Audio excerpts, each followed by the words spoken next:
Medical officer এমওসিস medical officer disease control সহ উপস্থিত সকল অতিথিবৃন্দ এবং সকলকে আন্তরিক শুভেচ্ছা। আসসালামু আলাইকুম এবং শুভ সকাল। আপনারা জানেন যে আমাদের দেশে হামরুবেলা প্রাদুর্ভাব দেখা দিয়েছে।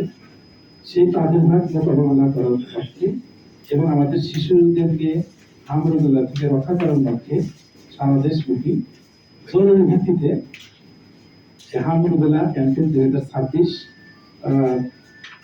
পালনের জন্য আমাদের সরকার সিদ্ধান্ত নিয়েছেন।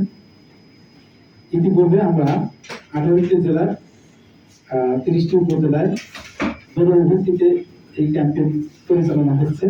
তারই অংশ হিসেবে নওগাঁ জেলার পোরশা উপজেলার প্রথম আমাদের ওয়ার্ড এরিয়া, সেখানে ইতিমধ্যেই গত 5ই এপ্রিল হামরুবেলার ক্যাম্পেইন জরুরিভাবে উদ্বোধন করা হয়েছে এবং সফলতার সাথে চলছে।